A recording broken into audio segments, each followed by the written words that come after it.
지난 19일 죽음의 급식실 문제 해결을 위한 원탁회의와 당진교육지원청이 간담회를 가졌습니다.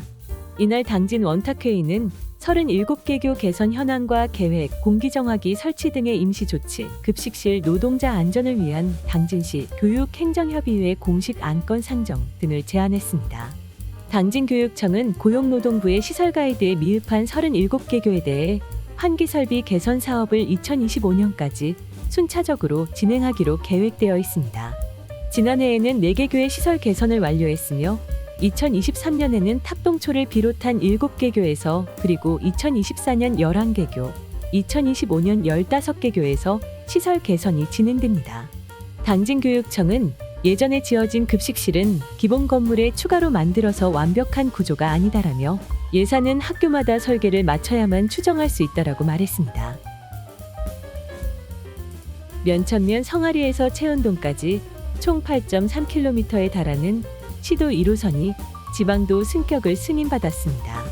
시도 1호선은 충남도청과 당진시청을 연결하는 최단 노선이며 고속도로와도 연결돼 있어 국가와 지역의 발전을 도모하기 위한 간선도로 기능의 강화 필요성이 제기됐습니다. 이에 당진시는 시도 1호선을 기존 2차로에서 4차로로 확보장하기 위해 지방도 승격, 건해 등의 노력을 기울여 왔습니다. 그러나 확보장 공사 타당성 조사 점수가 낮고 많은 예산이 필요해 난항을 겪었습니다. 당진시는 4차로로 확보장하기 위해서는 일일 차량이 4만 대 이동해야 하는데 아직 그만큼 충족하지 않는다. 그러나 향후 인근 고속도로와 지역을 잇는 도로인 만큼 4차로 확보장에 대한 필요성을 충남도에 계속 건의할 것이라고 말했습니다. 충청남도 자연재난과에 따르면 13일부터 18일까지 충남 15개 시군의 누적 강수량은 평균 388.1mm로 부여군에 559.3mm로 가장 많은 비가 내렸고 당진시는 가장 최저인 212.3mm를 기록했습니다. 다행히 당진시는 인명피해는 발생하지 않았지만 옹벽 붕괴와 수목전도, 정전과 침수, 토사 유출 등 크고 작은 피해를 남겼습니다. 당진시는 사유시설의 경우 직접 복구가 어려우나 현재 재난지원금을 통해 위로금이 지원되고 있다며 피해 발생 후 10일 전까지 접수된 내용을 통해 복구 계획을 수립해 충남도에 보고하고 있는 상황이라고 밝혔습니다. 이어 호우로 인한 이상 징후 발견 시 신고를 부탁드린다며 붕괴 및 침수가 예상될 때 대피해 주시길 바란다고 당부했습니다.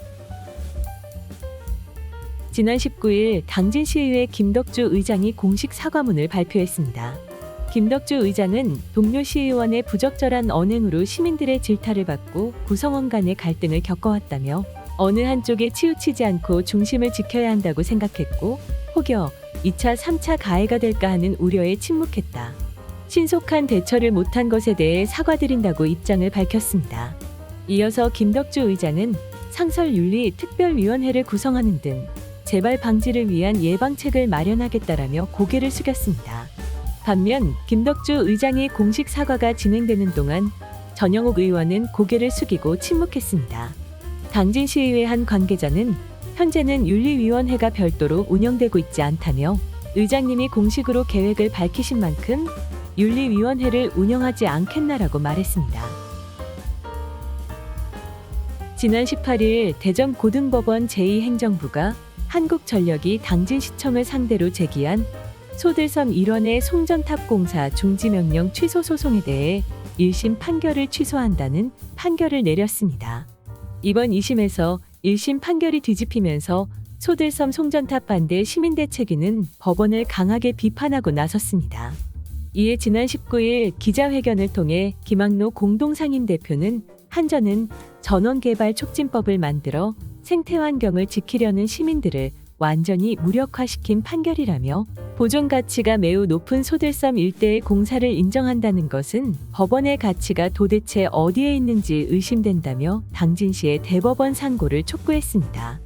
이에 당진시는 법무부에 대법원 상고 여부의 공문을 보냈다며 소규모 환경 영향평가가 2심에서는 인정받지 않아 패소한 것으로 해석된다고 밝혔습니다. 외목마을 해수욕장 파라솔 운영권을 놓고 생긴 갈등이 일단락됐습니다.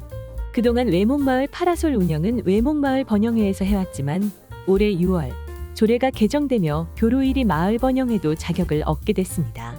이에 운영권을 사이에 둔 갈등에 외목마을 개장 후에도 파라솔은 설치되지 않았습니다.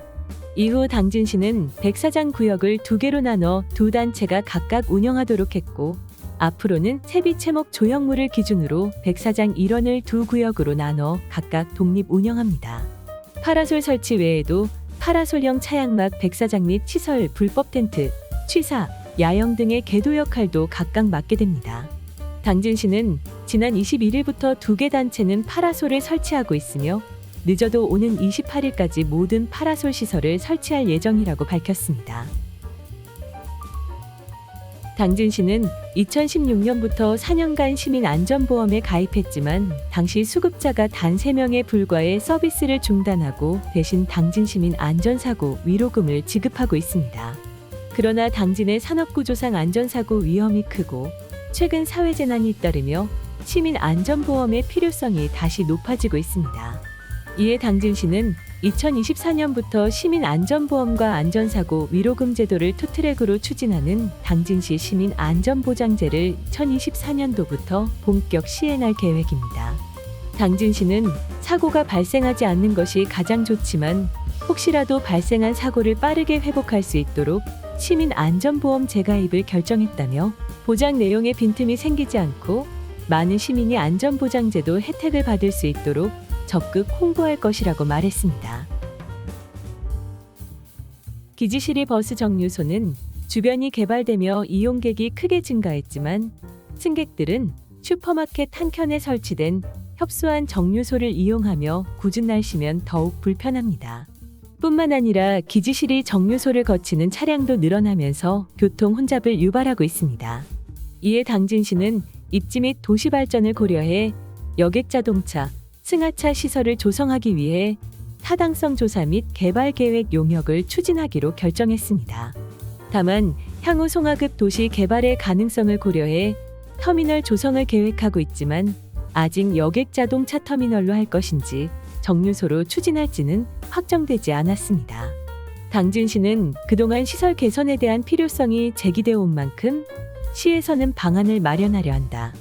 시민이 이용하는 데 편리한 승하차 시설을 위해 노력할 것이라고 전했습니다. 시설이 노후되며 교통약자 이용객이 불편을 겪었던 당진 공영버스 터미널의 교통약자 편의 증진을 위한 개보수 사업이 진행됩니다. 주요 개선 사업은 이용자 보행로 개선의 경우 보행로 바닥 보수, 경사도 보완, 보행구간 돌출 장애물 보완, 승하차장 통행로 바닥 균열 보수, 음성 안내판 비상벨 등 교통약자 이용 편의 제공 시설 설치 등입니다. 이용자 대기 및 편의시설 정비로는 화장실 리모델링, 수유실 및 기타 휴게시설 리모델링, 매표소 높이 낮춤 시공, 자동문 개선 등입니다.